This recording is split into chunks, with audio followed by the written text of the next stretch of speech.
صدر آصف علی زرداری کا گزشتہ رات چینی سفارت خانے کا غیر اعلانی دورہ۔ سفارتی ذرائع کے مطابق صدر نے دورہ اسلام آباد میں 4 ملکی مذاکرات مکمل ہونے کے بعد کیا۔ صدارتی ترجمان کا کسی بھی قسم کے دورے یا ملاقات کے ہونے یا نہ ہونے سے متعلق تردید یا تصدیق دونوں سے گریز۔ ترجمان وزارت خارجہ کے مطابق وزیر خارجہ اسحاق ڈار کل چین کا دورہ کریں گے۔ یہ دورہ چینی وزیر خارجہ وانگ یی کی دعوت پر ہو رہا ہے، جس کے دوران علاقائی صورتحال، دو طرفہ تعلقات، باہمی دلچسپی کے عالمی امور پر بات ہوگی۔ ترجمان کا کہنا ہے کہ Ishaq Dar hairline shoulder fracture اور ڈاکٹروں کے آرام کے مشورے کے باوجود چین جا رہے ہیں۔ مشرق وسطی کی صورتحال پر پاکستان کی ثالثی کی کوششیں۔ صدر آصف علی زرداری کی زیر صدارت اہم اجلاس آج ہوگا۔ اجلاس میں وزیر اعظم شہباز شریف، وفاقی وزراء، اعلیٰ عسکری قیادت اور وزرائے اعلیٰ کی شرکت بھی متوقع۔ اجلاس میں ایران، امریکہ، اسرائیل جنگ اور اب تک کی پیش رفت کا جائزہ لیا جائے گا۔ خلیجی ممالک پر حملوں سے پیدا صورتحال بھی زیر غور آئے گی۔ کفایت شعاری پالیسی اور اقدامات پر عمل درآمد کا جائزہ لیا جائے گا۔ موٹر سائیکل اور رکشہ ڈرائیورز کو سبسڈی دینے سے متعلق فیصلے بھی متوقع۔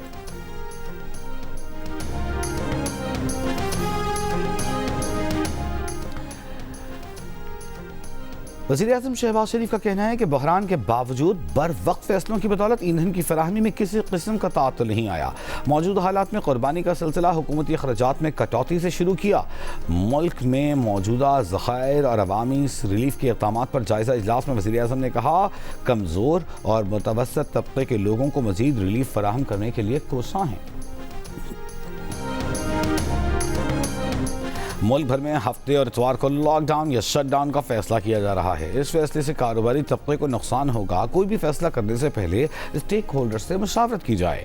Federation of Pakistan chambers of commerce and industries کے عہدیداروں کی پریس کانفرنس۔ رہنماؤں کا کہنا تھا کہ export, local industry, restaurant industry اور دیگر شعبے ویک اینڈ سے منسلک ہیں۔ اگر معیشت کو ترجیح دینی ہے تو ہر حال میں کاروبار کو کھولا جائے۔ ایسے میں تنویر کا کہنا تھا کہ لانگ ٹرم پالیسی نہیں دیں گے تو ہم کاروبار نہیں کر سکیں گے۔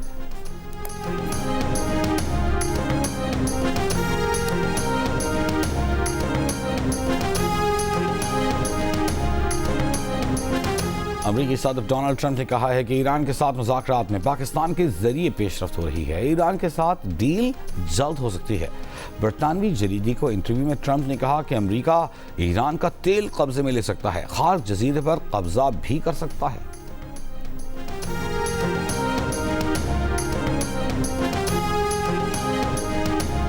ایران نے امریکہ کے ساتھ براہ راست مذاکرات کی تردید کر دی۔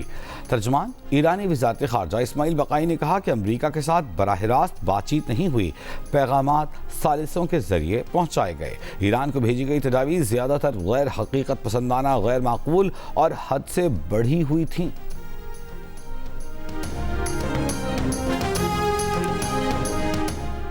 امریکی صدر کے ایرانی تیل پر قبضے کا بیان اور آبنائے ہرمز کے بعد باب المندب کی بندش کا خوف۔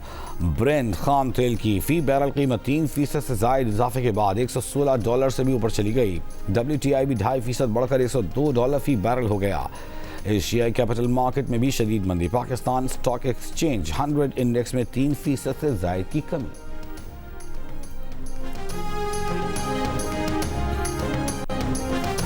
ایران کی بجلی کی تنصیبات پر امریکی اور اسرائیلی حملوں کے بعد معطل ہونے والی بجلی بحال کر دی گئی۔ حملوں میں ایرانی صوبے البرز اور تہران میں بجلی کے گرڈ متاثر ہوئے تھے۔ اسرائیلی فوج کا تہران میں میزائل بنانے والی تنصیبات کو نشانہ بنانے کا دعویٰ۔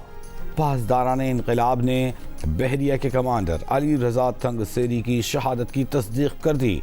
ایران کے اسرائیل پر جوابی حملے۔ حیفا آئل ریفائنری کو ایک بار پھر نشانہ بنایا ہے۔ ریفائنری میں آگ بھڑک اٹھی۔ صنعتی زون میں اسرائیل کی کیمیکل فیکٹری بھی نشانہ بنی۔ ایران کے کویت کے پاور اور ڈی سیلینیشن پلانٹ پر بھی حملے۔ ایک بھارتی کارکن ہلاک۔ قطر کی حملوں کی مذمت ناقابل قبول قرار دیا۔ صدر ٹرمپ کا ایران سے 1000 پاؤنڈ یورینیم قبضے میں لینے کے لیے فوجی آپریشن پر غور۔ امریکی اخبار نے دعویٰ کیا ہے کہ ٹرمپ نے اپنی مشیروں پر زور دیا کہ ایران پر دباؤ ڈالیں کہ مواد جنگ ختم کرنے کی شرط کے طور پر امریکہ کے حوالے کر دے۔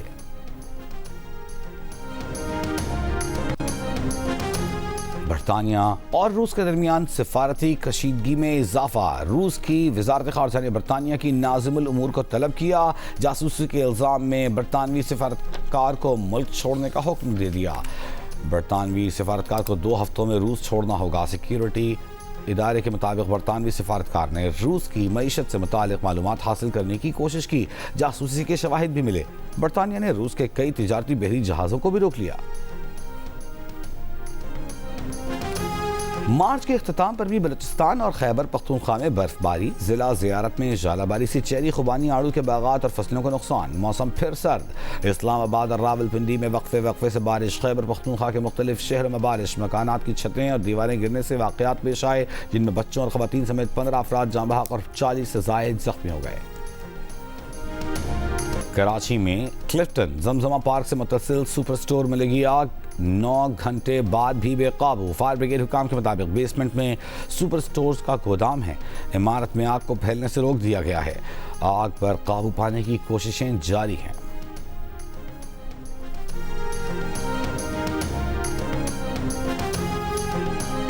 اور لاہور قلندرز کے تجربہ کار پلیئر فخر زمان پر گیند خراب کرنے کا الزام. 1 میچ کی پابندی کا خدشہ. کپتان شاہین آفریدی کے خلاف بھی کارروائی ہو سکتی ہے. فخر زمان کا اپنے اوپر لگنے والے الزامات سے انکار. پی سی بی کے مطابق مزید سماعت اگلے 48 گھنٹے میں ہوگی. دوسری جانب کراچی کنگز کے فاسٹ بولر حسن علی پر وکٹ حاصل کرنے کے بعد حریف کھلاڑی کو اکسانے اور اشارہ کرنے پر میچ فیس کا 10% جرمانہ عائد. گلوکار عاصم اظہر اور مومنہ مستحسن کا مشہور گانا تیرا وہ پیار اصل میں سب سے پہلے 2007 میں بھارتی گلوکارہ شریا گھوشل کی آواز میں ریکارڈ کیا گیا.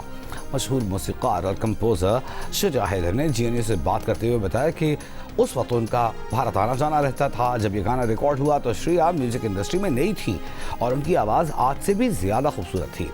فلم ڈانکی کنگ کے بارے میں بات کرتے ہوئے شجاع حیدر نے کہا انہیں اندازہ نہیں تھا کہ اس فلم کے لیے گایا گیا گانا لوگوں میں اتنا زیادہ مقبول ہو جائے گا.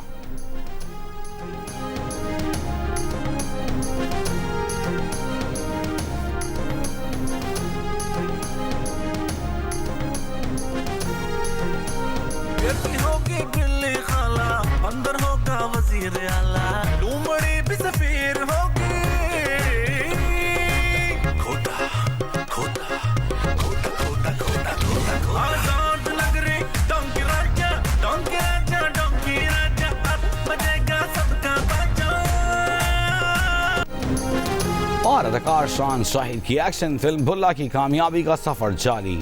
فلم کا ریلیز کے پہلے ہفتے میں مجموعی طور پر 15 کروڑ 29 لاکھ روپے کا بزنس. دوسرے ہفتوں میں بھی سنیما گھروں میں فلم بینوں کا رش. بھلا کو زبردست رسپانس مل رہا ہے.